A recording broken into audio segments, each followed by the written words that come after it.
with the Science Math Education Institute, and I want to welcome you to our Science Cafe for February 2023. And for those that may be a first time here, never been here, this is something we've been doing for, probably about a decade. How many, Cheryl? It's on the back. Oh, it's on the back. Well, we've been doing this for a lot of years, so we'll let it go with that. And tonight, we do change the topic based on what people say, but trying to find some of our local talent, some of the things that we do at the university, or things in the community that are of interest in general for science. So tonight, we are fortunate. Time it's not about muscles, though. That's got to be one of my favorite titles. When Curtis Wolf, who was here before, did one called Muscles of Men. If you've never heard us talk about it, it's fantastic. It really is. It's one of my favorites here. But he is here tonight for our 125th Science Cafe, and it's Windows and Birds, Deadly Combination. And I think there were a group of us who were out there doing an astronomy program with wetlands, and I think we started talking about it. And as he said, I've got a real ironic talk. And I thought, that's perfect for what we want here. And so Curtis is the site manager at the Kansas Wetlands Education Center at Fort Hays State. Is responsible for Cheyenne Bottoms. He's a Fort Hays grad, both his bachelor's and his master's degree. And so as I mentioned, freshwater mussels is his expertise area. And at one time he also taught at Martin County. So with that, let's welcome Curtis, and to me, Windows and Birds, Deadly Combination. So let's applaud for him. Very good. Thank you.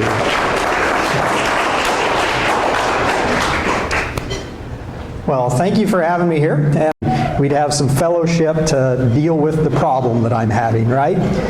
Well, maybe it is that type of meeting, because that's kind of what I'm looking for here, is to talk about a problem that we've had at the Wetlands Education Center basically since we opened. And that is talking about the effect that windows have on birds. And so we're going to talk a little bit about that, talk a little bit about the, I guess what you could call a case study that we've turned this into to study this phenomenon. And so when I was preparing the presentation, this is about the extent of my techiness, I guess. I thought I was real creative putting this little animation here with the birds on, and then I had this great idea, and I said, I'm gonna add something else to this. And so then I was like, maybe I shouldn't glorify this by putting our crash, bang, boom onto here. Because again, like I said, it really almost depresses me that I'm talking about this topic with you guys because of what we do at the Education Center. If you didn't know, we're located at Cheyenne Bottoms, which is considered to be one of the biggest diversity hotspots for birds in the States and even beyond that. And to have a facility like this that we're having this issue where we do have birds run into our windows quite a bit, like I said, it's kind of depressing, and it kind of makes me wonder about what we're doing there sometimes. So we're going to talk a little bit about that. And like I said, we're going to talk about this, in some ways, a 13-year monitoring study that we've done, as well as turn it into, well, what can we do? What are some things that we can do to try to help alleviate the problem that we're seeing here? And then if you're having this problem at your own homes, maybe what things you might be able to do to help alleviate some of that too. So it's been known for quite a long time that birds can and do run into windows. And in fact, it's considered to be a pretty major human-influenced threat to birds that are flying into these windows here. To the extent that some of the studies have shown that up to 100 million to 1 billion birds are killed annually in the United States by running into windows. That puts it second.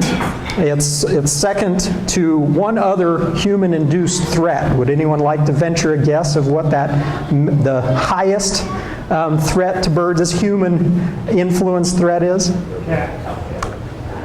Dr. Hewlett got it right here. Feral cats is actually considered to be the largest human-induced. You know, we could probably say habitat destruction and that sort of thing is probably up there, but that's probably considered more of an indirect effect. But yeah, feral cats, window collisions are second only to feral cats as being a human-induced threat to birds. And in fact, that's a whole nother topic that we could get into with the feral cats, and I think the estimates there are over double what the numbers for windows are. But when we talk about this, you know, when we think about birds hitting windows, it's all about, you know, birds can't see the window. They're flying along, and obviously the transparent barrier that's there, they're going to fly into it if they can't see it. Or probably the bigger case is that they see a reflection of some sort, and they either see it as being just the sky or vegetation that they're trying to duck into, and that's causing the problem of them running into it. It has been shown study-wise that about half of all window collisions will result in death. Okay, now that number is probably conservative. A lot of times we don't know what happens. We could see a bird hitting a window and we don't know the long-term effect of that. It might just stun them for a little bit. They might recover just fine. They might go off and then eventually die. And that's one of the things we don't really know, and it's hard to measure that number exactly. But in general, we kind of consider about half of the collisions with windows result in death for those birds. Related to this, but a little bit different, you guys probably know that another kind of spin-off of this is that some birds, they will attack windows. So it's not so much that they're colliding just by them flying. They see their reflection and they will start attacking it as a territorial type response. Cardinals and robins are notorious for this, especially in the springtime during breeding season when they start getting very territorial and then seeing what happens. So I just pulled a little video here, and some of you guys might have seen this before. This is a female cardinal that comes to the window, flies in, and just starts kind of attacking the window. And even though these attacks aren't exactly the same, and they typically are not going to result in death because they're not flying in at, you know, top speed, it's still the same effect. They're seeing a reflection, and they're using a behavior to deal with that. Most of the time, especially like I said, cardinals and robins that get very territorial, they see that reflection, think it's another individual, and they're trying to run it out of its territory. And so if you guys have ever had this happen at your house, you know it can get very annoying. For days on end, the same bird comes back and attacks that reflection that's in the window. Have any of you guys ever had that before? Yeah. So it happens quite frequently. But like I said, maybe the silver lining there is that it typically does not result in death of the bird like other window collisions do. So I want to talk to you guys just a little bit about the problem that we've had here at the Wetlands Education Center, and just a little background on that. If you haven't been down to the Wetlands Education Center, I first want to invite you to come down and check us out. The center opened in 2009 there at Cheyenne Bottoms, and so we're located right at the wildlife area. We do tons of programs, school programs, public programs of all sorts, and we do an excellent job with that.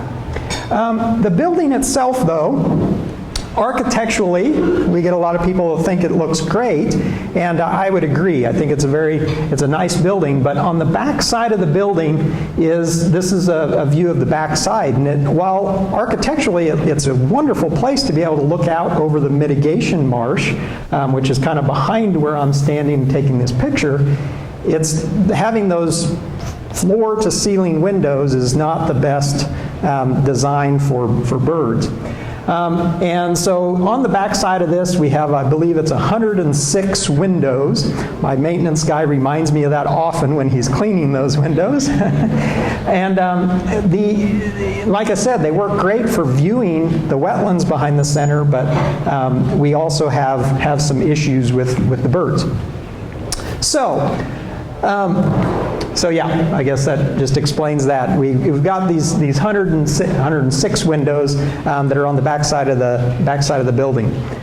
Now, right after we opened in 2009, we noticed that we were having this issue of birds colliding with some of our windows. And so we decided right away to turn this into kind of a monitoring study. So right away, December 2009, we decided let's start recording, getting some information about the birds that are hitting the windows. So what we did is we set up a little study.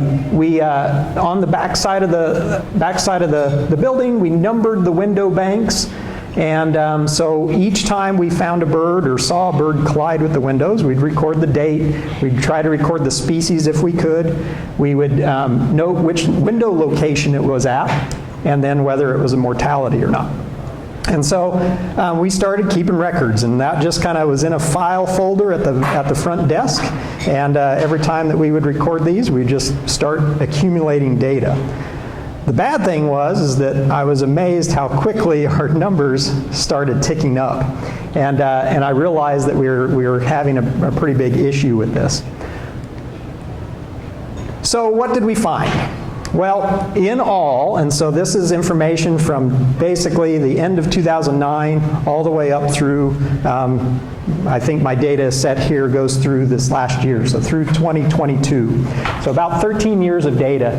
In that time, we recorded 162 total window strikes. Okay? Of those, 84 of them were fatal. Okay?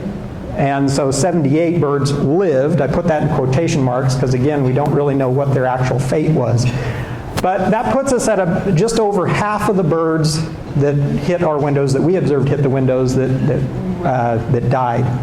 That, again, goes along with that number that has been in the literature of about half of the window strikes that are fatal. And so, but 162 window strikes, if you think about that over 13 years, that's about one strike every month that we saw. Now, this is not a systematic study. We weren't going around every single morning and looking for birds. This was just if we happened to notice them when we were there and saw the strike or saw the bird that went down. So I'm guessing this is pretty conservative for the number of birds that actually hit the windows at the center during that time. So taking this a little bit further, we can look at our species list. And unfortunately there, I'm a little disappointed in how many species that we've noticed hit our windows. In all, we've recorded 32 different species of birds that hit windows. 24 of those total species had mortalities, at least one bird that died of it. So here's my list. As you can see on this list, barn swallows have collided the most, and it goes on down. If we look at the types of birds that have hit, it's mostly songbirds with a few raptors in there, and then some weird things like northern bobwhite quail. We've had ruby-throated hummingbird. We've had a couple sandpiper-ish species, which is interesting as well. But basically, you can see what birds have hit our windows. In bold are the ones that have at least one mortality for our species that have hit.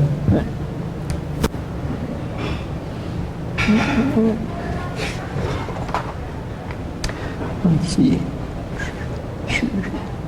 Oh, I do want to point out too that interestingly enough, if we look at the types of birds that have hit, like I said, it's mostly these swallows, sparrows, blackbirds, those types of things. And what the literature says is those types of birds, those groups of birds are actually on the lower end of what we would expect colliding with windows.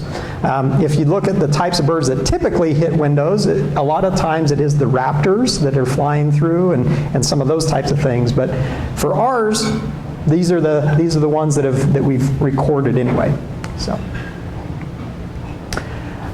This graph is basically the same information as what I just had on the previous slide. It's just in a more graphical form with the species. And just pointing out a couple things on this. As I talked about on the last one, barn swallows have been our most hit. However, if you look at the mortalities, not very many of the barn swallows have died. They hit the windows, and that goes along with, if you've ever watched barn swallows, they're pretty graceful. They like to be around buildings, and oftentimes it's glancing blows, but they're not hitting enough to kill themselves, unfortunately. But they do hit the windows quite a bit. So with this, American tree sparrows have shown the highest mortalities of any of the species, and then you can go on down for the others on that. I will also point out the line on here shows our number of years that those species had at least one strike.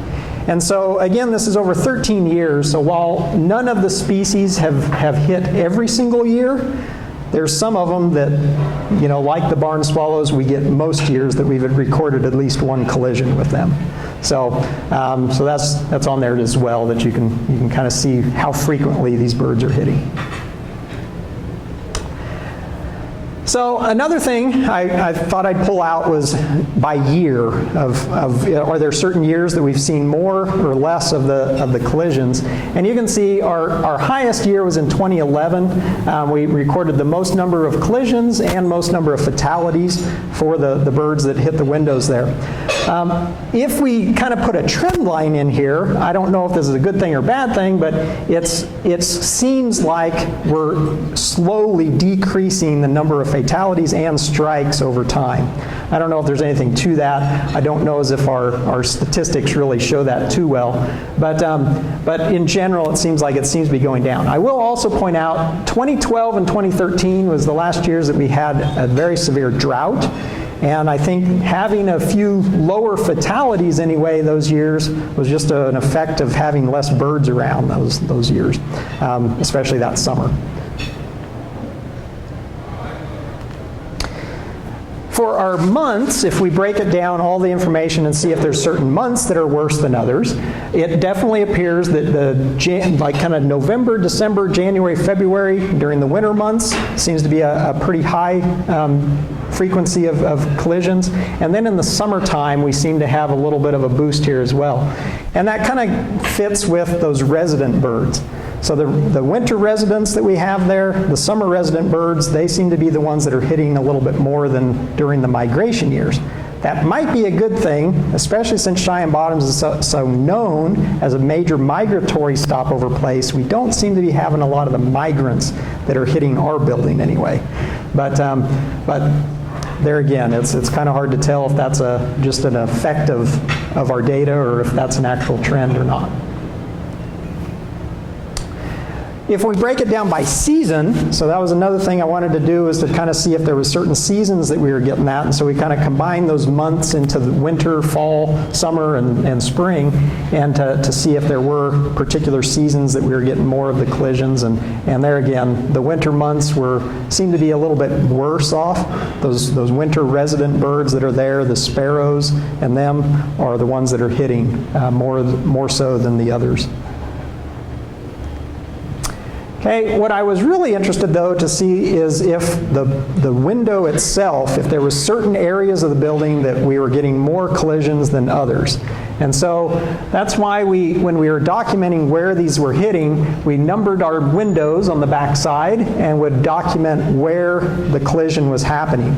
I figured that if it was only a couple of the banks of windows that we were having issues with, it'd be easy for us to then go and do something at those areas and to help alleviate the problem.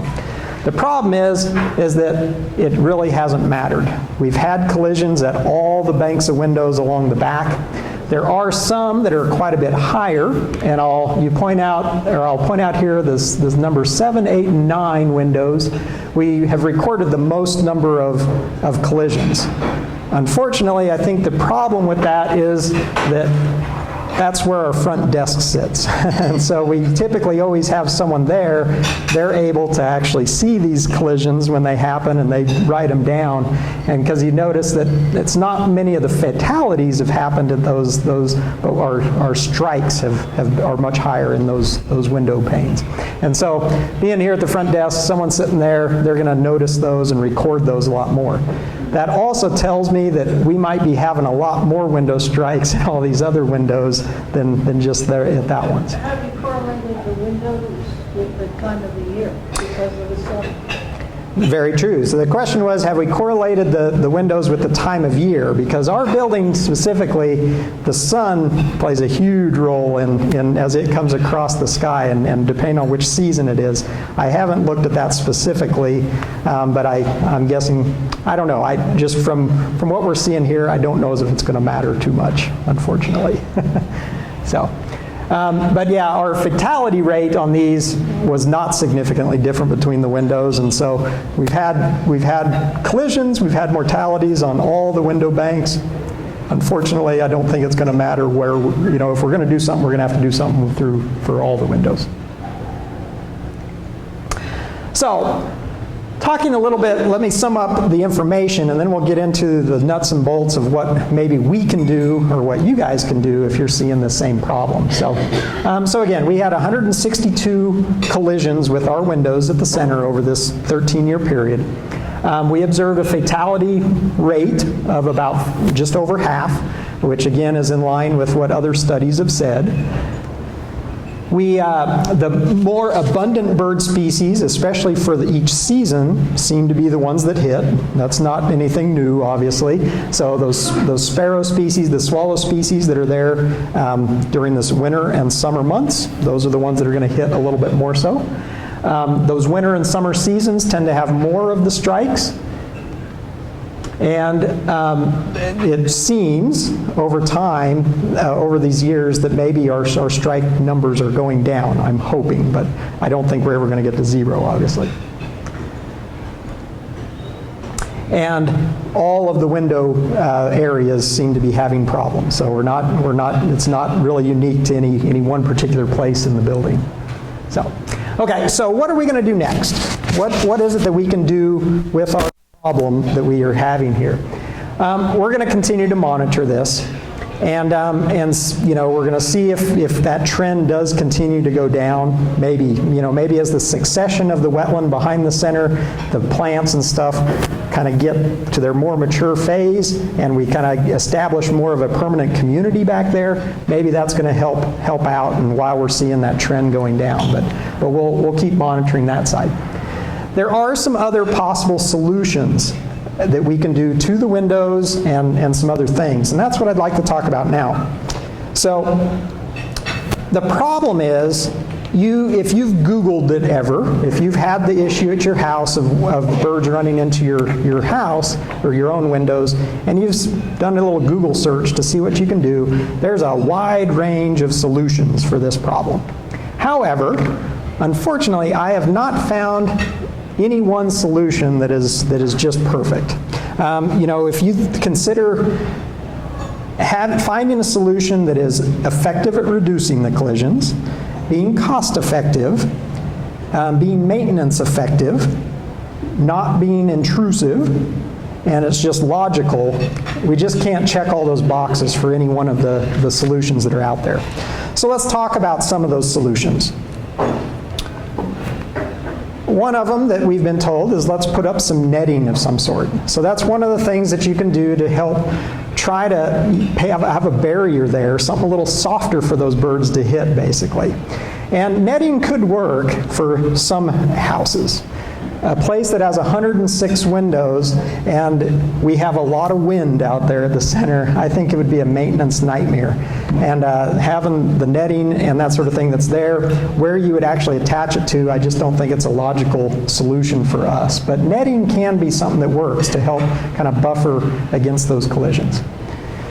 One that is very common is putting decals on your windows. Okay, so putting some sort of a sticker or some sort of a decal that makes your window a little bit more visible to the birds is an effective solution. Again, with 106 windows, I don't know as if it's the best idea to put them on there. And I'm going to talk a little bit about that here in a second too, for how decals can be effective. So we'll get to that in just a second. One that I was really excited about is I heard about this window film. There's several companies out there that are producing window films that have proved to be pretty effective at this exact problem. One is called Solix Bird Safety Film, and it's I actually have some samples of it up here, but this is a window film that you can put on the outside of your windows, and it basically provides lines that make it very visible to the birds. And they have different designs. There's horizontal lines, there's vertical lines, there's dots, there's other designs, all sorts of these. And I thought this was maybe a really good solution to put on there, until I got someone to come out and give us a price quote. And unfortunately, I had a company come and they measured all the windows, gave me a price quote, and to put this window film on our windows at the center was going to be right at $30,000. Okay, that's one thing, but then the other part is they only say that this lasts 5 to 10 years as well. That makes it a little more difficult, I think. And so I didn't know if that was the most effective way of dealing with it. However, studies have shown that this bird film is actually very effective at stopping this, and they've done some interesting studies on that to show the effectiveness of this. So I definitely encourage you, this might be something more so for someone's individual window that you could look at. And you can get the stuff, and then you just have to have someone that can put it on your windows for you. But it's an interesting thing, and you're welcome to come and look at some of those samples after the program. Another solution that I did a little bit of research on, and this is much more cost-effective and a little simpler, they called it these Acopian bird savers, or it's basically these paracord type things. And it shows here on this photo, this is at a zoo, I believe, that they tried this on. They had the similar problem. And basically they weave this paracord and have them hanging down in front of the windows. And there again, they move in the wind and whatever else to try to just allow the birds to see the windows that are there. And I thought this possibly could work, and it still might. There again, it would take a little bit of effort to build these, to install them, and then you're going to have them constantly blowing around and everything else too, like I said, with our wind. But that's another possible option that's out there, and it definitely would be a little more cost-effective, I think. However it is, I do encourage you guys to go to the American Bird Conservancy. Has a wonderful site, and they've got some nice publications there that talk about a lot of the solutions and ways that you can kind of fix this, or things that you can do at your own house to help with the birds hitting windows. And so definitely check that out if you're interested in some more resources on that. Kind of moving on to what you guys can do, and this goes back to what we just talked about as well. I brought a book, and we've had this author, Laura Erickson. She's actually come out and given a program at the center for us before, and she wrote one of her books. It's called 101 Ways to Help Birds, and she actually has a pretty good section in there talking about this exact problem and ways that you can go about helping the birds out in that way. A couple things that I thought are important to note, again, if you guys are having this issue at your houses, where you place your bird feeders can make a big difference. And initially you would think that you'd want the feeders further away, and that is the case. If you get them far enough away, that does help for them hitting the windows, but you're actually better putting them closer to your windows. She suggests within 3 feet of a window is one way that you can help this out. And it's basically, it's physics. Bird gets up, they don't have enough distance to get enough speed up to actually hit the windows to kill them. And so putting your windows, your feeders either very close to your windows or very far from it is one thing that you can do. Another thing is doing something to absorb the impact, like the nets that we talked about, screens, some of those types of things can also be effective. And then it goes to what we were just talking about, of making your glass more visible, whether it's through a window film or decals or whatever the case is on that. Now I want to talk about those decals a little bit. So some of you guys have probably seen these little bird cutouts or other things that you can put on your windows. The problem with that is again, the studies have shown for them to be effective, you've got to cover about 90% of your window. There again, when we have this 106 windows behind the center, if we were to be totally effective, kind of defeating the purpose. We may as well just board up our windows, right, as opposed to having them. So it's the effective application for this is having it to where there's only a couple of inches between each of those decals. So putting one doesn't do anything, okay? That's not going to help you out, but you're going to need a lot of the decals on there. There are some other things here too that kind of go along with this, using other window treatments. And one thing that we did do at the Education Center is we actually put in some shade screens on the inside of the building. Now our data, we did that in 2019, I think, and so the last few years' information is included on that. We haven't really seen that that's done much of a decrease, but I still think it does have some effect. Having those screens down, and we have some of those down pretty much all the time, day and night, I think that does help a little bit for birds seeing even though it's on the inside. It's not doing anything for the reflection, but I think it is helping that. But you can do stuff on the outside of your windows like shutters, screens, nets, those types of things will help out as well. Landscaping can be another tip that you can use to help out with bird collisions. Where you put plants and where you plant those out in your yards can actually have a big effect as well. Again, it's all about the reflection. If you go out and look at your window, see what you see reflected. If you see a bunch of vegetation there, for some birds, they think they can get into that to get away from a predator or whatever else. And that's not going to be good for them, right? Other birds, if they see the sky reflected, that's not a good thing either. And so having something that breaks it up without thinking that it's a place where they can go to get protected is one of the things you need to do. So think about that. Actually go out, look at your windows, and see what you see reflected or not in the windows.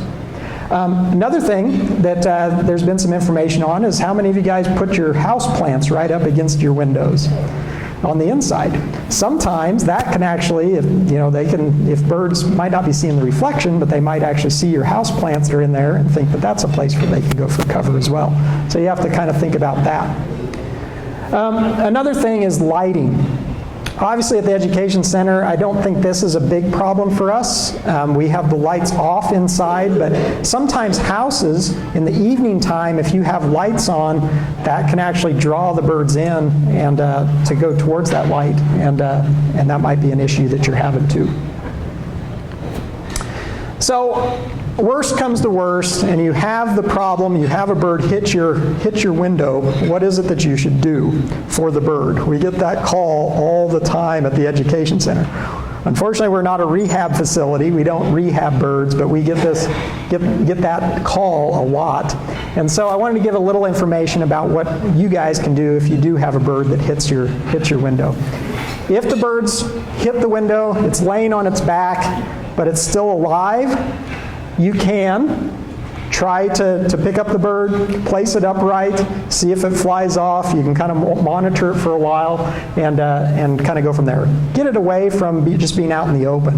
One of the problems that we see with cats, they will patrol windows looking for those things that have hit it, and so it's an easy meal for them. So find a place where you can hide that bird in the brush and that sort of thing for them to kind of recoup. If it's not able to perch and it seems like it's pretty out of it and dazed, the best thing to do is to take a small cardboard box, place a little towel inside of it, and go ahead and just put the bird in there, tape it up and just watch it for a while. 10, 15 minutes, go and check on it, see if it's still doing all right, and kind of see, don't open the box and let it fly out. That creates another issue there. But check on it, and a lot of times that will work. And we've done this at the Education Center, and it actually works pretty well. You have a bird that can be pretty dazed for a while, give it 10, 15, maybe 30 minutes, and oftentimes they'll recoup enough to fly off. If you see blood or fluid coming out of the mouth of the bird, unfortunately, that's probably not a good thing, and it's probably not going to recoup, and you kind of just got to, in some ways, let nature take its course in that case. If the bird does seem to be okay, though, but it's still just not quite going, the next best thing is to find a wildlife rehabilitator. The bad thing is in this part of our state, we don't have a lot of options. I think that there's someone in Hill City that does rehab on birds specifically. The Raptor Center in Great Bend will do mostly raptors, but they'll do some other songbirds as well. But it's hard to find places real locally that will take in these birds to rehab them. So you kind of have to just realize that nature does need to take its course sometimes too. So, okay? All right. I do want to just, my acknowledgments, thank the KWEC staff who's constantly taking this information for me. It's kind of become a joke that when a new person comes in, we got to train them about the file to go record birds that you see hit the windows. But we had a couple of our graduate students, Lauren Jarbo and Kirsten Granstrom Art. They put together a lot of my stats for this presentation, and so I want to thank them for that. So with that, I think I will take any questions that you guys might have. I'm happy to talk about your experiences with birds and colliding into your windows and what you guys are experiencing with that too. So thank you.